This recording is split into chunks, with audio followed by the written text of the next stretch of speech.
उसमें 2 मिनट का मौन भी जो नहीं कर सकता, तो तू है ऐसे मीडिया पर और तू है ऐसे दलालों पर। तो तुम्हारे से अच्छे तो वो छोटे छोटे यूट्यूबर्स हैं, तुम्हारे से अच्छे तो वह लोग हैं जो छोटी छोटी अपनी वीडियो बना के कहीं ना कहीं अपलोड कर रहे हैं। अगर किसी महिला ने या बॉलीवुड के किसी स्टार ने हमारा पक्ष ले लिया तो उनके जाके घरों में उनके छापे मारेंगे। छापे मारिए, उन पे मारिए। मिथुन चक्रवर्ती जी को देख लीजिए, उनका कोई वो ही नहीं है, रोल ही नहीं है, कभी कांग्रेस कभी बीजेपी। तो ये बिके हुए भांड है। बहुत सारा फंडिंग आ रही। मैं बताती हूँ, मुझे किसी ने कहा था कि तुम वहाँ जा रहे हो, तुम्हें तो लाखों रुपए मिलते होंगे। मैं घर लेके गई, मैंने दिखाया, मेरी बोतल में एक लस्सी की बोतल थी। मैंने कहा फंडिंग आई है, एक बापू ने मुझे लस्सी दी है। दूसरा मैंने कहा सब्जियां कहाँ से आ रही है, तो खेतों से जो बापू सब्जियां होती मेरे बोरे में डाल देते, मेरे थैले में डाल दे, बेटा ये आलू ले जा, बच्चे ने खिला दियो। के अंदाता बैठे हुए यहाँ पे तो रोटी सब्जी की चिंता नहीं है। देखो मेरा तो खुद ही वजन बढ़ गया सर, 10 किलो वजन बढ़ गया है। सरकार ने कोई नौकरियां भी तो नहीं छोड़ी, दूरदर्शन भी तो बंद कर दिया। जो हमारी जितनी भी सरकारी जो नौकरियां थी वो बंद कर दी। गौमूत्र से अब हम लोग क्या है अपनी गाड़ियां चलाएंगे सर? देश उन्नति कर रहा है तो गौमूत्र से चलाएंगे। शिक्षा की तो बात ही नहीं है। हाँ हम हैं, आप रक्त पिपासु हो, आप रक्त पीते हो गरीबों का, आप खून पीते हो गरीबों का। वो जो को जब तक कि आखिरी खून के कतरे नहीं पी लेते ना सर, तब तक आपको चैन नहीं आता और शर्म आनी चाहिए। ਹੁਣ ਅੰਦੋਲਨ ਦੀ ਗੱਲ ਕਰੀਏ ਤਾਂ ਸਿਰਫ ਪੰਜਾਬ ਜਾਂ ਹਰਿਆਣੇ ਦਾ ਨਹੀਂ, ਪੂਰੇ ਵਿਸ਼ਵ ਦਾ ਇਹ ਅੰਦੋਲਨ ਬਣ ਚੁੱਕਾ ਹੈ। ਤੇ ਮੇਰੇ ਪਿੱਛੇ ਤੁਸੀਂ ਦੇਖ ਸਕਦੇ ਹੋ ਇੱਕ ਵਿਅਕਤੀ ਤੇ ਇੱਕ ਔਰਤ ਖੜੇ ਹੋਏ ਆ। ਇੱਕ ਵਿਅਕਤੀ ਜੋ ਹੈ ਕਰਨਾਟਕ ਤੋਂ ਤੇ ਇੱਕ ਔਰਤ ਜੋ ਦਿੱਲੀ ਤੋਂ ਜ਼ਰੂਰ ਤੁਹਾਨੂੰ ਲੱਗੇਗਾ ਵੀ ਬਹੁਤ ਹੀ ਨੇੜੇ ਤੋਂ ਨੇ। ਤਾਂ ਤੁਹਾਨੂੰ ਇਹ ਵੀ ਗੱਲ ਦੱਸ ਦਈਏ ਵੀ ਜਦੋਂ ਦਾ ਮੋਰਚਾ ਦਿੱਲੀ ਪਹੁੰਚਿਆ ਨਵੰਬਰ ਤੋਂ ਇਹ ਆਪਣੇ ਘਰੇ ਨਹੀਂ ਗਏ। ਦੇਸ਼ ਦੇ ਵੱਖ-ਵੱਖ ਭਾਗਾਂ 'ਚ ਜਾ ਕੇ ਲੋਕਾਂ ਨੂੰ ਪੁੱਛ ਰਹੇ ਆ, ਲੋਕਾਂ ਨੂੰ ਅਵੇਅਰ ਕਰ ਰਹੇ ਆ ਵੀ ਜੋ ਕਾਨੂੰਨ ਨੇ, ਜੋ ਇਹ ਕਾਨੂੰਨ ਨੇ ਕੀ ਨੇ, ਉਹਨਾਂ ਦੇ ਨਾਮ ਕੀ ਆ, ਉਹਦੇ ਬਾਰੇ ਪੂਰੀ ਤਰ੍ਹਾਂ ਅਵੇਅਰ ਕਰ ਰਹੇ ਆ। ਤੇ ਹੁਣ ਇਹਨਾਂ ਨਾਲ ਗੱਲਬਾਤ ਕਰਦੇ ਆ। ਮੈਡਮ ਦੱਸੋਗੇ ਵੀ ਕਿੱਥੇ ਕਿੱਥੇ ਤੁਸੀਂ ਜਾ ਕੇ ਆਏ ਹੋ? ਤੁਸੀਂ ਕਹਿ ਰਹੇ ਹੋ ਮੈਂ ਘਰ ਨਹੀਂ ਗਈ, ਘਰ ਨਹੀਂ, ਕਿੱਥੇ ਕਿੱਥੇ ਜਾ ਕੇ ਆਏ ਹੋ ਤੇ ਲੋਕਾਂ ਨੂੰ ਕੀ ਅਵੇਅਰ ਕਰਕੇ ਆਏ ਹੋ? ਜਦੋਂ ਉੱਥੇ ਦੇ ਲੋਕਾਂ ਨੂੰ ਪੁੱਛਦੇ ਸੀ ਕਿ ਉਹਨਾਂ ਨੂੰ ਅੰਦੋਲਨ ਬਾਰੇ ਪਤਾ ਸੀ कि नहीं? बिल्कुल सर, आपको मैं बता दूं कि मुझे भी 90 दिन हो गए हैं। 10-15 दिन ऊपर नीचे इसलिए हो गए क्योंकि हमें धीरे धीरे पता चला था कि किसान है। इस तरह किसी ने मुझे मैसेज किया कि आप जाके देखो, आपके दिल्ली के पास आपके पंजाब और हरियाणा के भाई आए हैं और किस तरह की प्रॉब्लम है, आप खुद जाके देखो। क्योंकि हमें पता ही नहीं लगता है, क्योंकि गोदी मीडिया तो वही दिखाती है जो उनको दिखाना होता है।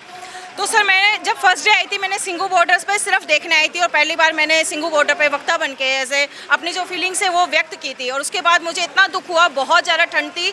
जो बुजुर्ग थे बिल्कुल मतलब इस तरह से लेटे हुए थे कि मुझे कहते हुए शर्म आ रही है कि 80-80 साल के बुजुर्ग थे, वो ठंड में खरपच्चे डाल के और बिल्कुल ठंड में ठिठुरते हुए बैठे हुए थे। जहाँ ये उस समय पे ये फैलाया जाता था कि पिज़्ज़ा खाया जा रहा है। मुझे पिज़्ज़ा तो नहीं मिला, लेकिन हाँ दाल रोटी और लंगर को चखते हुए मुझे बिल्कुल अपने देश के जो बुजुर्ग थे वो दिखे। सर मैं बहुत भावविभोर हो गई। उसके बाद मेरा घर दिल्ली के टिकरी बॉर्डर के पास था, लेकिन सिंघू बॉर्डर स्टार्ट किया मैंने। उसके बाद फिर मैं घर गई, फिर मुझे लगा कि नहीं अगले दिन फिर मुझे आना था, क्योंकि ये ऐसी एक प्यास हैगी कि जो कभी नहीं बुझने वाली। क्योंकि हमें लगता है कि आगे क्या है, आगे क्या, ये एक ऐसा एपिसोड चल गया, एक ऐसा आंदोलन चल गया कि आगे क्या। उसके बाद मैं घर गई तो मेरा मन नहीं माना, मैं अपने बच्चों को देखा, फिर मैं ऑफिस भी जाने के लिए मतलब मेरा मन नहीं लगा, फिर मैंने अपने ऑफिस से रिज़ाइन कर दिया। और उसके बाद फिर मैं लगातार इस आंदोलन से जुड़ी, घर जाती हूँ, सोती हूँ, खाती पीती हूँ, फिर आ जाती हूँ। और मैं सिंगल पेरेंट हूँ और अपने बच्चों को फादर के पास छोड़ा। उसके बाद मैंने सारे स्टेज कंप्लीट करे जितने भी हैं, सिंघू बॉर्डर, टिकरी बॉर्डर, गाजीपुर बॉर्डर। उसके बाद फिर जब मैंने दूसरी जो यात्रा करी, मैंने आगे जाके देखा कि नहीं टिकरी बॉर्डर से आगे क्या है। मैंने देखा वहाँ पे किसान ट्रक के बीच में है। उस समय बहुत ठंड थी, आपको पता है दिसंबर से पहले जनवरी के महीने से स्टार्ट हुई, दिसंबर का समय था।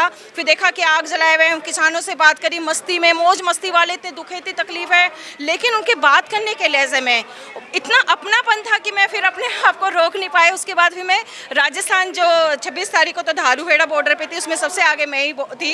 और वहाँ देखा कि वहाँ पे भी जो किसान हैं बहुत ही परेशान हैं और काफ़ी किसान वहाँ पे भी थे। उसके बाद फिर मेरी यात्रा, फिर दोबारा मैं टिकरी बॉर्डर पे आई। तो ऐसे करते करते मुझे आज पूरे 90 दिन से ऊपर हो गए हैं। उसके बाद मैं अभी एमपी जाकर आई हूँ, वहाँ मैंने हर जगह जाके पूछी। मैं खुद ही पत्रकार बन जाती हूँ सर, मुझे लगता है जो मुझे करना है वो मुझे करना है। मैं किसी भी दल वल किसी से नहीं जुड़ी, मैं खुद ही पत्रकार पत्रकार बन के मैंने लोगों के इंटरव्यूज़ करने शुरू करे, उनसे मैंने खुद सवाल करे कि आप क्या चाहते हैं, तो बहुत दुखी है। अगर मेरे देश की जनता, मेरे देश के किसान, जो भी सवाल है, जो भी इस गोदी मीडिया के सवाल है, मैं देने के लिए तैयार हूँ। और मैं खुद पत्रकारिता के भी स्टूडेंट रह चुकी हूँ। मुझे लगा कि ऐसी पत्रकारिता की क्या फ़ायदा कि जो हम अपने भाइयों के लिए सच ही नहीं दिखा पा रहे, हम उस पे परत झूठ पे झूठ और इस तरह का लेयर बनाए जा रहे हैं कि लोगों को बस वो ही नज़र आ रहा है। जिन्होंने इन भोले भाले किसानों को खालिस्तानी कहा, मुझे कई लोगों ने कहा आप देशद्रोही आंदोलन जीवी, तो मैं फ़ख्र महसूस करती हूँ कि हाँ, मैं हूँ आंदोलन जीवी।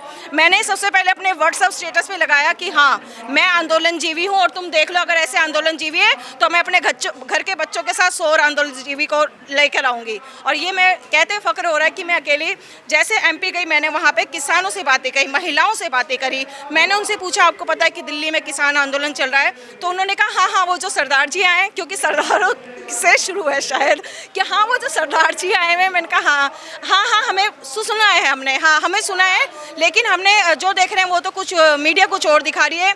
तो मैंने कहा आप लोग आइए, आपका स्वागत है। और आपको ये बताते हुए बहुत खुशी हो रही कि मध्य प्रदेश में इससे पहले भी किसान आंदोलन हुए थे, जो बीजेपी के गुंडों ने ही वहाँ पे 10 किसानों ने शहादतें टोल पे दी थी। उस टोल का नाम भी मुझे अभी याद आएगा, मैं बता दूंगी।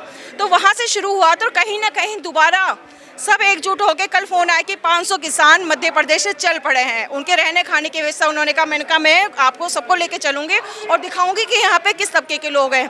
तो कहीं ना कहीं जागरूकता बढ़ रही है, किसान आंदोलन बढ़ रहा है। और इसका अच्छा सबूत अभी जो ये जो यहाँ पर जो हरियाणा के अंदर जो सरकार है जो स्थगित हो रही है, ये सबसे बड़ा सक्सेसफुल का सबूत है कि वहाँ पे गाँवों ने कह दिया है जो किसानों के हित में नहीं है वो हमारे साथ नहीं है। जो भी हमारे गांव की दहलीज पे भी आएगा तो हम उसको अंदर नहीं घुसने देंगे। तो सबसे बड़ी सक्सेस, जो बहुत सारी सक्सेस हुई, लेकिन सबसे बड़ी सक्सेस मेरे लिए ये है कि लोग जागरूक हो रहे हैं। बात ये है, अविश्वास प्रस्ताव आज जो पेश होना था, पर वो अभी तक पूरी तरह हो नहीं पाया। अविश्वास प्रस्ताव आप कह रहे हैं अभी सबसे बड़ी, जब लोग जेजेपी के लोग, जो मंत्री खुद आके कह रहे हैं कि हमें अब डर लग रहा है, हमें हेलमेट पहनने की जरूरत है, हमें अपने आप को कवच करने की जरूरत है। तो हेलमेट और कवच का मतलब ये नहीं है कि वो सच्ची में हेलमेट और कवच पहन के आएगा। उनका कहने का अर्थ है कि अब हमें सिक्योर होने की जरूरत है। जनता जाग गई है, आप उनके कहने का अर्थ समझिए, क्योंकि कहीं ना कहीं उन्होंने जो अविश्वास का मतलब होता है कि विश्वास को खो देना, उन्होंने जनता से अपना विश्वास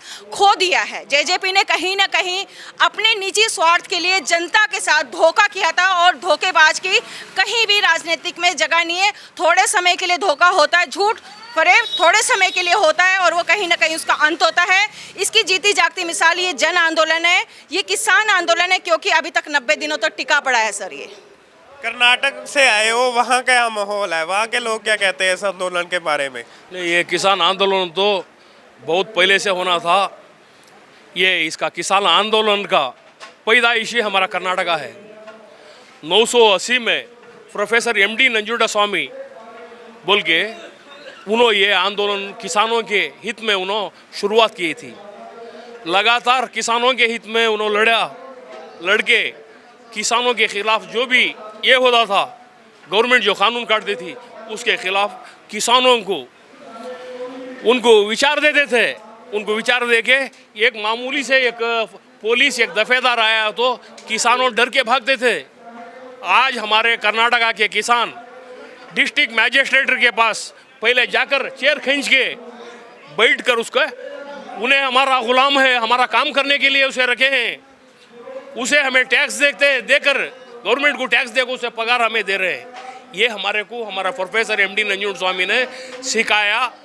उनकी वजह से आज कर्नाटका में लाखों किसानों लीडर मिलेंगे, आपको लाखों किसानों लीडर मिलेंगे।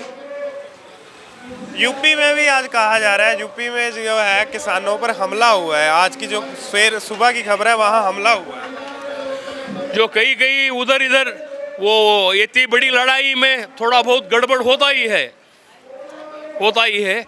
इसे मैं ये नहीं कर सकता, थोड़ा बहुत होता ही है, गड़बड़ होता ही है। ये छोटी मोटी लड़ाई नहीं है, ये बहुत बड़ी स्तर की लड़ाई है। ये लड़ाई होना ही चाहिए। होने की वजह से आज पूरे देश का किसान और नागरिक पूरा जागरूक हुआ है। ये किसान आंदोलन की वजह से जो ये सरकार फूट डाली थी, जाति के आधार पर, धर्म के आधार पर फूट डाली थी। आज पूरे भाईचारा एक हो रहे हैं, एक होकर इनको सबक सिखाएंगे। आने वाले दिनों में इनकी एक सीट भी पार्लियामेंट में, असेंबली में नहीं रहेगी। ये किसान उनको ज़रूर से ज़रूर सिखाएंगे। फिर वो तो कह रहे हैं अभी किसानों की मांग ही ये थी, अगर प्राइवेट मंडी आ गई, अगर किसान किसी भी जगह पर कुछ भी जाके अपनी फसल बेच सकते हैं तो उनका फ़ायदा ही है, इसमें नुकसान क्या है? अपने किसान, उन्होंने तो नाम भी लिया भी किसान को, यही तो मांग कर रहे थे, हमने दे दी। नहीं नहीं, ये भी झूठ बोल रहे हैं वो। ये जो एक तरफ से दूसरी तरफ जो किसानों उनका माल लेके जा बिकाने का जो है, ये पहले से भी है। ये आज इन्हों क्या भी कानून बना कर नहीं दिए, ये पहले से भी कानून है ये।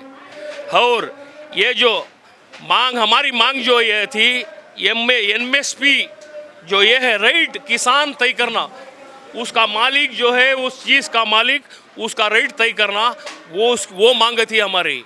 और दूसरी स्वामीनाथन, डॉक्टर स्वामीनाथन आयोग की जो रिपोर्ट है, उसको लागू करने के लिए हमारी मांग थी। लेकिन वो मांग इन्हों पूरा नहीं किए। हमें जो नहीं मांगे, ये तीन काले कानून हमारे ऊपर थोपने के लिए कोशिश कर रहे हैं, थोप रहे हैं, लेकिन वो कामयाब नहीं होंगे। वो पूंजीपति के गुलाम हैं, पूंजीपति के गुलाम है, सिर्फ उनके लिए काम कर रहे हैं। वो देश के हित के लिए और जनता के लिए काम नहीं कर रहे हैं। ये मेरा मानना है, ये देश की जनता जान चुकी है। स्वामीनाथन रिपोर्ट जो सारे कहते हैं, है क्या है उसमें? सारे आगे कह तो देते हैं स्वामीनाथन रिपोर्ट हमें चाहिए, उसमें है क्या था? उसमें जो है वो एमएसपी का मांग पहले उसमें यह आता, जो किसान जो पिकाता उसका जो भी खर्चा आता है पूरा मिला के उसके 1.5 गुना भी किसान को उसका दाम मिलना चाहिए। और जो ये जो खाद और दूसरे चीज़ों जो दे रहे हैं, इसका रेट घटना चाहिए। 960/5/6 में जो गवर्नमेंट कर्मचारी का जो पगार था, आज कितने गुना बढ़ गया है।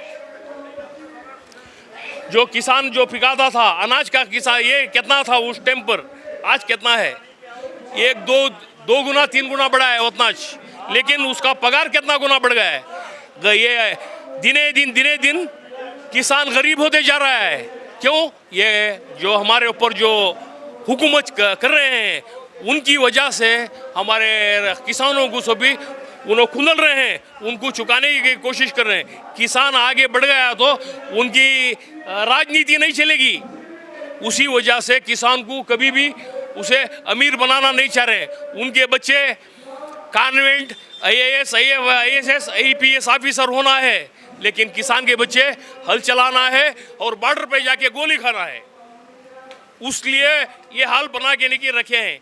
उसीलिए स्वामीनाथन वर्दी में जो है, रिपोर्ट में जो है, जो भी किसान जो पिकाता उसके ऊपर जो खर्चा होता, उसकी मेहनत, पसीने की मेहनत जो लगती है, उसका 1.5 गुना उसको मिलना चाहिए।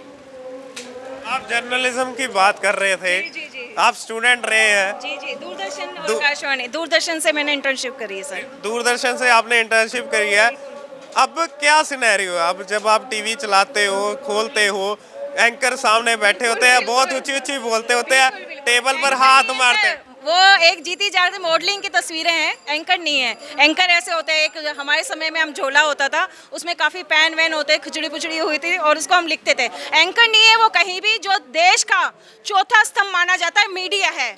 जहाँ पर जिस देश का मीडिया ही बिकाऊ हो जाता है, वहाँ पर कुछ बात करने की ज़रूरत नहीं, क्योंकि मीडिया की जो आवाज़ उठाने की, पहले सर आपने देखा होगा तहलका.com वगैरह देखा होगा, उसमें जो पत्रकार होते थे ना, खुद ही सर्च करते थे कि कहाँ से क्या शुरू हुआ, कहाँ से क्या नहीं शुरू हुआ, वो उस विषय की गहनता तक जाते थे। अभी तो क्या दिखाएंगे कि हाँ, कि अभी जो 2 हैं अंडानी अंबानी जो हैं, इनके देखिए घर में बच्चे पैदा हुए हैं तो उनका झुंझुना बजाते हुए दिखेंगे आपको। और और ये बताएंगे कि आज उधर वो उनकी बिल्ली जो कुत्ता है उन्होंने छींक मारी, ये दिखाएंगे। वो कभी भी ये नहीं दिखाएंगे कि इधर किसान कितने शहादतें हो गई 300 किसानों की, उसमें रोष क्या, उसमें 2 मिनट का मौन भी जो नहीं कर सकता, तो थू ऐसे मीडिया पर और थू ऐसे दलालों पर। तो तुम्हारे से अच्छे तो वो छोटे छोटे यूट्यूबर्स हैं, तुम्हारे से अच्छे तो वह लोग हैं जो छोटी छोटी अपनी वीडियो बना के कहीं ना कहीं अपलोड कर रहे हैं। और जो भी सुन रहे हैं उन सभी देशवासियों से, सभी तुम सब अपने आप में पत्रकार हो, हमें जरूरत नहीं है, मैं 10 साल हो गए सर नहीं देखती मैं न्यूज़ बंद कर दो अपनी। आप अपने पत्रकार आप लोग स्वयं हैं, और इसलिए पत्रकार हो, आपके पास जो मोबाइल है ना, जो मोबाइल जो गैजेट्स हैं वो आपके लिए आपकी पत्रकारिता। आप जो देख रहे हो तो फोटो खींचिए, वीडियो अपलोड कीजिए और डाल दीजिए फेसबुक। और अभी जो सोशल मीडिया अभी इनके चुंगल में नहीं आया, धीरे धीरे वो चुंगल में ला रहे हैं, व्हाट्सएप पे भी करेंगे। अभी हर तरह से शोषण होगा। अभी जो मीडिया में जो हमने छोटी छोटी अपने यूट्यूब चैनल में डाल देते हैं या कहीं भी डाल देते हैं, अपने जो वीडियोज़ अपलोड कर देते हैं ना, जो लोग देखते हैं, तो आपने देखा होगा उनके व्यूज़ कम हो गए। जो ज़्यादा बोलता है, देखा है कि इनके फॉलोवर ज़्यादा है तो उनको आप बैन कर देंगे। और कहीं ना कहीं आपने देखा ट्विटर में बोलेंगे तो आप देशद्रोही है। अगर किसी महिला ने या बॉलीवुड के किसी स्टार ने हमारा पक्ष ले लिया तो उनके जाके घरों में उनके छापे मारेंगे। छापे मारिए, उन पे मारिए। मिथुन चक्रवर्ती जी को देख लीजिए, उनका कोई वो ही नहीं है, रोल ही नहीं है, कभी कांग्रेस कभी बीजेपी। तो ये बिके हुए भांड है जो शब्दों का मैं इस्तेमाल नहीं करना चाहती, क्योंकि पत्रकारिता के स्टूडेंट और हमारे यहाँ पर ऐसे जो तुच्छ शब्द है उनका इस्तेमाल नहीं किया जाता। लेकिन रोष प्रकट करना हमारे लिए बहुत ज़रूरी है, क्योंकि आज अगर मैं नहीं बोली तो लानत है ऐसे सर्टिफिकेट पे, और उनको जला के फेंक देना चाहिए। ऐसी पत्रकारिता पे लानत है जो अपने देश के हित के लिए, अपने समाज के लिए, अपने देश के नागरिकों के लिए बोलना नहीं जानती। क्योंकि कलम की ताकत ही वह ताकत है जो पूरे देश को जगा सकती है। और मैं किसान के साथ साथ एक सिपाही भी हूँ, क्योंकि मेरे कलम में वो ताकत है और मेरी जुबान में भी ताकत है। वह अगर आपने ये बात कही, आपने अपनी जॉब छोड़ दी, इस आंदोलन के लिए आपने अपनी जॉब छोड़ दी, पर अब नीचे तो कई कमेंट आएंगे, वो कहेंगे जॉब छोड़ती तो घर का खर्चा कैसे कर रहे हैं। इनको भी फंडिंग आ रही है, जैसे किसानों मुझे फंडिंग आ रही है जी, बहुत ज़्यादा फंडिंग आ रही है। मैं बताती हूँ, मुझे किसी ने कहा था कि तुम वहाँ जा रहे हो, तुम्हें तो लाखों रुपए मिलते होंगे। मैं घर लेके गई, मैंने दिखाया, मेरी बोतल में एक लस्सी की बोतल थी। मैंने कहा फंडिंग आई है, एक बापू ने मुझे लस्सी दी है। दूसरा मैंने कहा सब्जियाँ कहाँ से आ रही है, तो खेतों से जो बापू सब्जियाँ होती मेरे बोरे में डाल देते, मेरे थैले में डाल दे, बेटा ये आलू ले जा, बच्चे ने खिला दियो। और जो रोटी वहाँ चूल्हे की बनती है, तो रोटी और सब्जी की तो मुझे चिंता ही नहीं, क्योंकि अंधाता बैठे हैं मैं यहाँ पे, तो रोटी सब्जी की चिंता नहीं है। देखो मेरा तो खुद ही वजन बढ़ गया सर, 10 किलो वजन बढ़ गया है। इसलिए क्योंकि यहाँ पे साफ लोग हैं, चटनी रोटी भी खाते हैं, तो अपनी मेहनत की खाते, सारे दिन थकते, लंगर खाते वाहिगुरु जी का, सही बात बोलते, सच बोलते। तो सर आप भी आइए और अपना घर का खर्च कैसे चलता है वो दिखा दीजिए। और जो हमारी सरकार है, तो दिल्ली में तो वैसे ही बिजली माफ़ है, पढ़ाई आजकल हो नहीं रही, तो क्यों ना हम आंदोलन में जाएं। हम आंदोलन जीविए, क्या करे, सरकार ने कोई नौकरी अभी तो नहीं छोड़ी, दूरदर्शन भी तो बंद कर दिया, जो हमारी जितनी भी सरकारी जो नौकरी थी वो बंद कर दी है। तो अब कहाँ जाए, भीख तो मांगेंगे नहीं, तो यहाँ पे सड़कों पे आके आंदोलन जीविए उनके। अगर हम आज नहीं बोले सर, इसलिए तो बोलने आई हूँ, यही तो दुख है ना सर, क्योंकि सरकारी नौकरी सब, प्राइवेट नौकरी सब बंद हो गई है। मैं जिस जॉब में काम करती थी वो भी सारा निजीकरण हो गया, तो वो भी बंद है। तो कहाँ जाए सर बताइए, महिलाओं के कहाँ जाए, मोदी जी बता दीजिए। अगर ज़्यादा बोलेंगे आप, भ्रष्टाचार में अंदर कर देंगे, देशद्रोही बोल देंगे, तो आप जो भी बोलना आपको बोलिए, जाए कहाँ, आप लोग ही बता दीजिए कि अब हम करें क्या। अगर प्राइवेट अदारे आ भी जाते हैं तो उसमें प्रॉब्लम क्या है? कौन आ जाते हैं? अगर प्राइवेट लोग, प्राइवेट कंपनीज आ भी जाती है तो उसमें क्या प्रॉब्लम? अंग्रेज भी आए थे सर, सोने की चिड़िया था, अंग्रेज भी आए थे और प्राइवेट ही आए थे, और कहीं ना कहीं मिर्च मसाले बेचने आए थे। तो इधर तो हमारे देश के जो पहले तो सर गोरे अंग्रेज थे, और अब तो ये काले अंग्रेज है, ये तो कहीं भी नहीं छोड़ेंगे। लोग कहते हैं 70 साल में क्या इनसे ज़्यादा बात करो तो नेहरू जी की बात छेड़ देंगे, इधर उधर की बातें करेंगे, लेकिन सही बात नहीं बताएंगे, सही तथ्य नहीं बताएंगे। क्या क्या है इनकी सबसे बड़ी उपलब्धि? रंग बिरंगे नोट जो कि उनकी जैकेट से मैच खाते हैं। पेट्रोल के रेट भी महंगे, पेट्रोल के 80-90 पूरे 100, अब पूरे जो हो गए हम दो हमारे दो, 80-90 पूरे 100, तो पूरे 100 के ऊपर पार हो गया पेट्रोल।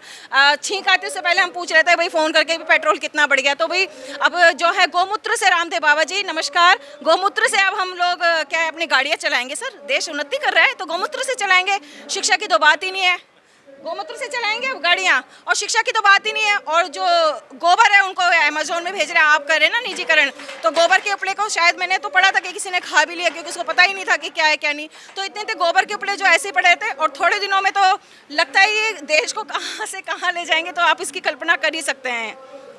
अब एक और बात हो रही है, अगर सरकारी जो प्रोक्योरमेंट करानी है तो उसके लिए कागज़ लैंड के कागज़ बहुत ज़रूरी है। जी जी।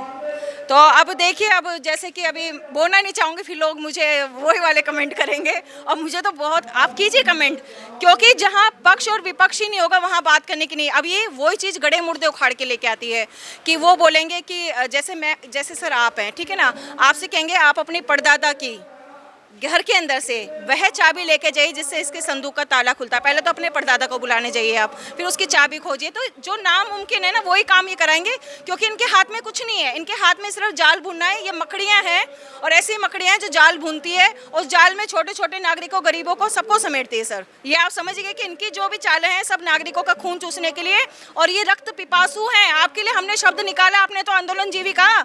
हाँ हम हैं, आप रक्त पिपासु हो, आप रक्त पीते हो गरीबों का, आप खून पीते हो गरीबों का, और इतना चूस लेते हो आप वो जोंक हो। जब तक कि आखिरी खून के कतरे नहीं पी लेते ना सर, तब तक आपको चैन नहीं आता, और शर्म आनी चाहिए।